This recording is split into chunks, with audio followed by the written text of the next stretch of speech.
Hi there, I'm Laura and this is Tiny, and we're here at Cats Protection in Hazelmere, where I'm taking the best possible care of the cats that we have here at the centre.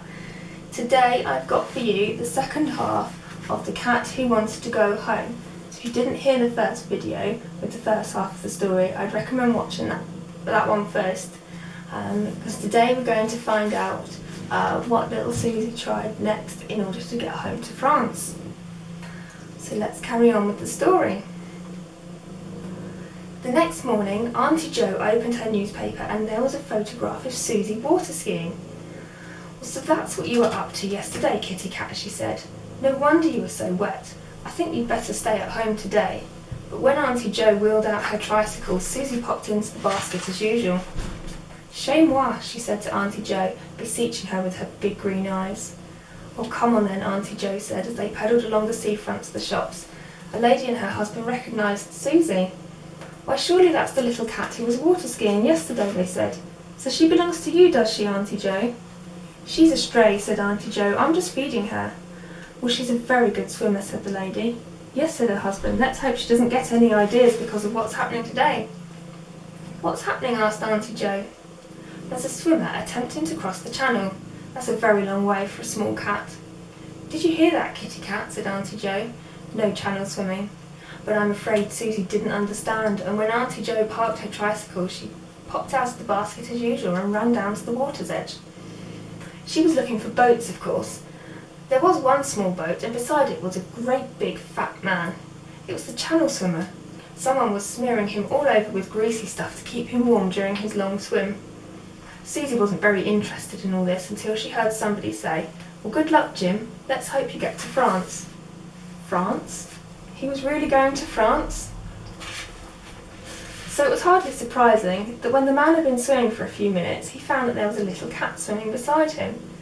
The man was swimming very slowly and steadily because he had a long way to go, but even so, it was a bit fast for Suzy, who was having to paddle madly to keep up with him. Clearly she wouldn't be able to do this for very long. "Go home," grunted the man. Suzy didn't understand him, and anyway, going home was what she was doing. "What did you say, Jim?" said his wife, who was going along in the boat to see that he was all right. "Company," said Jim. "Look." His wife thought he meant sharks or something. "Good heavens," she said. "Where?" "A cat," said Jim. "A cat?" Jim's wife peered through the waves. Then she saw Suzy. Suzy was holding her head as high as she could with her ears folded down to keep out the water. Jim's wife did laugh. "You look like a mother duck and its baby, Jim," she said. "Shall I pick her up?" "Leave her," said Jim. "She's doing fine. I like having her." And so Suzy swam the channel for a bit. But she began to get very tired and she was afraid of being left behind. The man kept having to wait for her to catch up. "Maisie, pick her up," Jim said at last. "She's slowing me down." Suzy felt herself being scooped out of the water. "Chez moi," she wailed furiously. She ran to the edge of the boat, dived in and started swimming again. Jim nearly choked. It's very difficult to laugh when you're swimming. Maisie scooped up Suzy once again, and this time she trapped her under a lobster pot at the bottom of the boat. "She seems to be as silly about wanting to swim the channel as you are," Maisie said. Suzy didn't like the lobster pot, but she was so exhausted that she hadn't the energy to fight it for long. She lay down and sulked. "That's better," Maisie said. "You're much too small to swim such a long way. You stay here with me." She took her out and dried her and wrapped her in a warm towel, keeping a firm hold on her. It dawned on Suzy at last that the boat was following the swimmer, so she was going to France, and really it was much easier to go there on Maisie's lap than by swimming. She settled down happily. Maisie looked at her watch. "You're making good time, Jim," she called out. "We should catch the tide." But she spoke too soon. The wind started to get up and the sea got rougher and rougher. Jim found it more and more difficult to move forward. In the end it got so bad that he was hardly moving at all, and Maisie had to turn off the boat's engine to stay with him. The boat began to get tossed about too, as the waves got bigger and bigger, and Maisie put Suzy back under the lobster pot to keep her safe. Jim struggled on for a bit, but it was no good. He would have missed the tide by now anyway. Suzy couldn't believe it when she saw him being helped into the boat, and when the boat turned round and headed back for England, it was the last straw. "Chez moi," she cried, heartbroken. "Chez moi." "I'm sorry, Kitty," said Jim. "I thought you were going to bring me luck, but it seems that I was wrong. Never mind, I'll try again tomorrow." Suzy only knew that she wasn't going home to France. Chez moi. There, she's telling me she's sorry, said Jim. He put on a thick sweater and some trousers and had a cup of coffee. Now that the engine was full on, the boat was getting tossed about much less now, so Jim took Suzy out of the lobster pot and she rode the rest of the way back to England on his lap. He made a great fuss of her. She had plenty of guts, this little one, he said to Maisie. Maybe she couldn't swim the Channel, but I bet she could swim the Thames. I can see it now in the Guinness Book of Records. First cat to swim the Thames in the record-breaking time of 5 minutes. What about that, kitty cat? He stroked Suzy's ears. Suzy purred and then fell fast asleep. When she woke up, they were back at the pier. Hard luck, Jim, people were saying. Are you going to try again? Tomorrow, if the weather's kind, he said. I think I'll take my lucky cat with me. He looked around. Where is she? Suzy had slipped away in the crowd and run home to Auntie Jo. Kitty cat, where have you been? Said Biff. Swimming the Channel by the look of her, Auntie Jo said. Oh, kitty cat, you are a shocker. Shocker, said Biff. Shocker, clever Biff. Auntie Jo dried Suzy again and gave her dinner, a piece of chicken. Suzy ate it all up. It wasn't fish, but it was very good. Merci, she said, cleaning her whiskers. Merci, said Biff. Shocker. And Suzy purred, but she did miss Gaby stroking her the wrong way.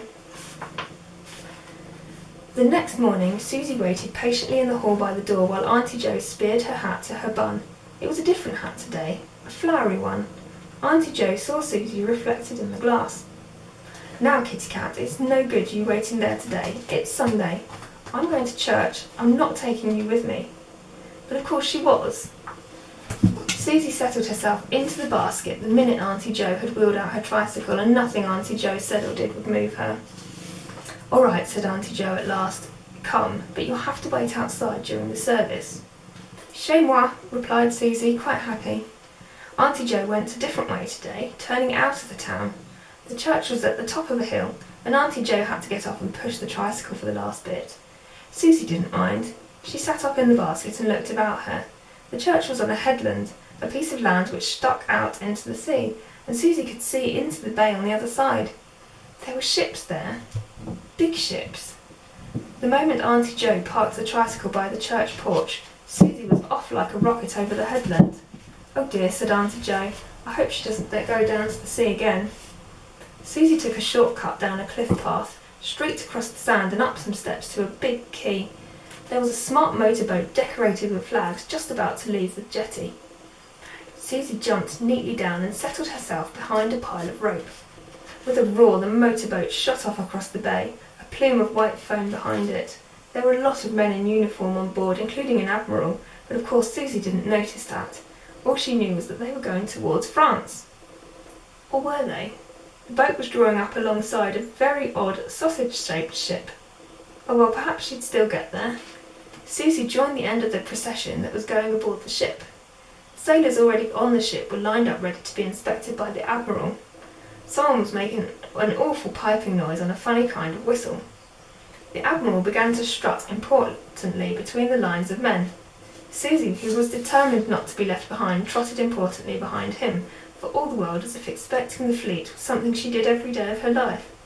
Eyes front, tail erect, her football-sock paws lifting neatly as she stepped along the deck, Suzy was almost as dignified as the admiral himself, and he had all his gold braid to help him.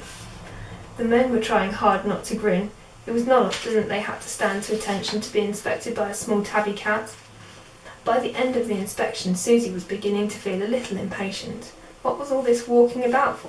Why didn't they get on with it and make for France? Well, they did begin to get on with something. The admiral went back to his motorboat to be taken ashore. Suzy didn't want that, so she ran and hid behind a sort of tower. When the admiral's boat had gone, the ship's captain gave the order. Make ready to submerge. Of course, Suzy didn't know what that meant. The sailors rushed about, slamming doors and hatches. Suddenly, Suzy was the only one left on top of the ship. The men had all disappeared. Well, as long as she got to France, Suzy didn't mind having a lonely ride. But what was happening? The ship was sinking. Suzy watched with horror as the ship went down, down, and the water came up, up towards her. Soon, the main part of the ship had completely disappeared, and although Suzy had scrambled to the top of the tower thing, that was sinking too. Poor Suzy. She clung to the last bit sticking out of the top, and she stared at the empty sea around her. The shore was terribly far away. Inside the submarine, the captain took a last look through the periscope. "Funny," he said, "I can't see a thing. There seems to be something blocking it." "Let's have a look," said the first officer. "Oh no, it's the Admiral's Moggy. We'll have to surface." "Moggy?" Captain said. "What is a cat?" said the first officer. "You remember, the one that inspected us." "I thought he would have taken her ashore with him, careless chap." "Oh well, surface?" "Yes," said the captain, "someone will have to take her ashore." So Suzy found herself slowly rising as the ship came to the top of the water again. It was a relief, but what were they to do? It really was a most peculiar ship, sinking and unsinking itself like this. Suzy didn't like it at all, so she wasn't too upset when a sailor picked her off the conning tower and took her into a rubber dinghy. It had an outboard motor and they were soon back at the quay. Suzy leapt out and was nearly halfway back to Auntie Jo's house before the sailor had had time to secure the dinghy to the harbour wall. "I was afraid you were lost at sea," said Auntie Jo when Suzy walked in. "I nearly cried in church when we sang a hymn about those in peril on the sea." She sang the last bit in a quavery voice. Biff sang it after her in an even more quavery voice. "For those in peril on the sea." Clever Biff. "Oh, you are a clever Biff," said Auntie Jo. On the sea, clever Biff, on the sea." Biff liked singing. Auntie Jo put a saucer down for Suzy, who had nearly been in peril under the sea. It was chicken giblets. It wasn't fish, but it was very good. Suzy ate it all up. "Merci," she said, cleaning her whiskers. "You have got a funny meow," Auntie Jo said. "Merci," said Biff, and then he began to sing, on the sea, clever Biff, on the sea." Auntie Jo and Suzy were just a little tired of that hymn by bedtime. Before she went upstairs, Auntie Jo stroked Suzy good night. Suzy purred, but she did miss Gaby stroking her the wrong way. The next morning, Auntie Jo got out her tricycle as usual. Suzy popped into the basket, but then jumped out again and went back into the house. She felt that she ought to say goodbye to Biff because she was sure that she would get home to France today. "Au revoir," she said, which is French for goodbye. Biff cocked his head to one side. "Clever Biff," said Biff. "Hello, Auntie Jo." Suzy felt that he hadn't got it quite right. When you say goodbye to someone, they usually say goodbye back to you, so she tried again. "Au revoir." This time Biff got it. "Au revoir," he said. "Clever Biff, au revoir." Suzy ran out and was only just in time to catch Auntie Jo, who was already out of the gate.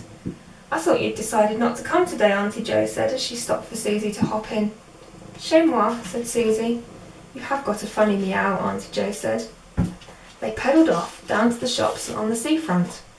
Auntie Jo parked the tricycle outside the baker's shop. As she got down from the saddle, she turned to Suzy, who was poised to jump out of the basket. "I wonder, where are you off to this time?" she said. "Well, I suppose we'll see you at supper." And she went into the baker's shop. Suzy jumped down and hurried across the road. She'd just spotted something familiar on the other side.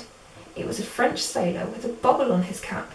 A French sailor might lead her to a French ship. Suzy began to follow him along the pavement. The sailor was walking very fast. Suzy had to keep running to keep up with him. They seemed to be going a very long way. After a while, the pavement became more crowded and the traffic going past them got heavier and noisier. Suzy realised that they were coming to a big port. She could see cranes and wharves and the masts and the funnels of ships. Ships! Suzy kept as close to her sailor as she could. Surely he would lead her to a French ship. Poor Suzy, he didn't lead her to a French ship. She lost him altogether, for he turned into a large building and disappeared. Suzy tried to follow him, but there was a swing door, and when she tried to get through, it just swung her right round and back into the step again. She tried again, and the same thing happened. Oh, well, she didn't need a sailor now. He'd led her to a port. One of those ships must be going to France. Suzy trotted along a wide road toward the quays where the ships were. There were a lot of cars going the same way. One of them drew up at the curb near Suzy, and the driver called out to a man in uniform. "Is this the way for the ferry to France?" "That's right, sir. Just keep straight ahead," said the man. France! Suzy must stay with this car. As the car moved off again, she began to run. It was much harder than following the sailor. Suzy ran and ran until her paws ached. She was almost giving up when the car slowed to a halt. There were a queue of cars waiting to board the ferry. Suzy had not expected to go home to France by car, but it looked as if that was what she was going to have to do. She ran along the queue looking for a car that she could get inside without being noticed. She found the very one. The family it belonged to had brought so much luggage that the boot would not shut properly and was tied half open with a rope. This left room for Suzy to nose her way in between a suitcase and a deck chair and find a nice little space where she could curl up. The family in the car might have noticed, but luckily they were busy looking at a map of France to see where they would have to go when they got to the other side of the channel. Suzy's car moved slowly forwards. Suddenly there was a great clanking as they went down the ramp and into the hold of the ship. It was dark down there, but there were some lights on. Suzy kept very still, a bit frightened by all the banging and clanging as people got out and slammed their car doors. There were cars behind and cars in front and cars on each side. The slams echoed round the metal side of the ships. Suzy's family got out of the car and disappeared through a little door in the side where everybody else was going. At last it was quiet. Suzy peeped out. There was nobody about. She squeezed between a couple of cars and made for the door that her family had gone through, but there was a new noise. Suzy stopped and listened. It was the ship's engines. They were off. Suzy hurried on up some steep stairs and came out into a corridor. This led to a big room full of people sitting at tables and eating. Suzy thought it was a very funny ship, more like a house. Then she saw some more stairs. Could there be bedrooms up there? Suzy climbed up and came out onto the deck in the sunlight. There was sea all around them. Suzy ran to the rail that went round the side of the ship and then along to the stern at the back. She could see England disappearing behind them. She ran down the other side to the very front of the ship, the bows, and found herself a piece of curled-up rope to sit on. Suzy sat there, her eyes set towards France, and she was going home at last. There was Suzy sitting like a figurehead in the bows of the ship, getting nearer to France every minute. A little girl came and sat with her. "Are you the ship's cat?" she asked. "Chez moi," said Suzy. "You do have a funny meow," said the little girl. "Granny, look, I've found a ship's cat." And she got such a funny meow, you listen. Suzy didn't say anything else. She'd explain where she was going. "Perhaps you'd like a bit of sardine sandwich," Granny said. Suzy did like it. She ate it all up and cleaned her whiskers. "Merci," she said. "I told you she'd got a funny meow," the little girl said to her granny. Lots of other children came and talked to Suzy, but she didn't move from her position in the bows, which was the nearest she could get to France. It seemed a very long time, but at last a thin line of land appeared ahead of them. "Look, look, there's France," the little girl shouted, pointing. France! Suzy could hardly believe it. Soon she would be home. Just then a sailor came along, and he saw Suzy. "What's that cat doing there?" he said. "It's the ship's cat," said the little girl. "Didn't you know?" "No, I didn't," the sailor said. "We haven't got a ship's cat. She's a stowaway." He reached forward and made a grab at Suzy. Suzy dodged him.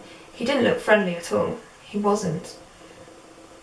He chased her all around the ship, down the stairs, along corridors, through the dining room, past the shop and back up on deck again. Soon all the children began to join in. They thought it was a wonderful game. Poor Suzy, she was so near home. Nothing must stop her now. She must hide. But where? Anyway, the mob of laughing, shouting children was too close behind her. Then she saw the mast. She ran up it like a squirrel and clung at the very top. Everyone stopped and looked. No one could reach her. "I'll get her down," said the puffing sailor. He went off to fetch a ladder. Suzy stared around her desperately. There was France getting nearer and nearer. France and home. Then she saw something else. In the sea ahead of them was a French fishing boat, and on the deck were 4 little boys, like steps. It was Suzy's family. It must be. "Out of the way there," said the sailor, clearing the children from the foot of the mast. He'd come back with a ladder. But Suzy didn't notice. She leapt straight over his head, onto the deck, ran to the rail, and dived. "Oh no," said everyone watching. "She'll drown," cried the little girl. "Somebody save her, quick." But Suzy didn't drown. She seemed to go a very, very long way down into the green water, and then she paddled hard with her little paws and came up to the surface like a cork. She began to swim. The ship's side towered above her with a row of faces along the rail. Suzy couldn't see the fishing boat anymore because of the waves, but she swam towards the place where she'd seen it last. The little girl waved her arms madly at the boys on the fishing boat and pointed down to Suzy. "Cat overboard," she shouted. The other children joined her. "Cat overboard." The little French boys did not understand, but they saw that the children were pointing to something in the sea. They got their father to turn towards it. At last there was a calm stretch of water between two waves, and the boys spotted something moving there. In a few seconds, Suzy was scooped out of the sea with a bucket. The ferry was already some way away, but they could hear the children cheering because Suzy was safe and see them waving goodbye. Suzy was more than safe. She was very, very happy. She sat there in the bucket, purring like a ship's engine. "It's a cat," said Pierre. "A swimming cat." "Stripey," said Henry. "With football socks," said Paul. "It's Suzy," said Gaby, lifting her tenderly out of the bucket and holding her close. "I knew she would come back." That evening, in England, Auntie Jo was getting worried. No Suzy. "I wonder where she is," she said aloud. "She's never missed her dinner before." "Shocker," said Biff. "Hello, Auntie Jo. Au revoir." "What did you say?" Auntie Jo said. "Clever Biff. Au revoir. Au revoir." "Now where did you learn that?" said Auntie Jo. "I've not taught you that." Of course she did have a funny meow. I wonder. And the French cat that Auntie Jo was wondering about, she was so full of fish that she could hardly move. She was on the rug in the boys' bedroom in France, being watched by 4 pairs of shining eyes. She was purring and purring as though she would never stop. Gaby was stroking her the wrong way. Suzy was home at last. I'm glad she made it home. And I think Tiny's, he's just gone out to the front part of the cabin. He's lying on the floor, so I think he probably wants to go to sleep now. And I hope you sleep well too. I look forward to bringing you the next story soon. Bye for now.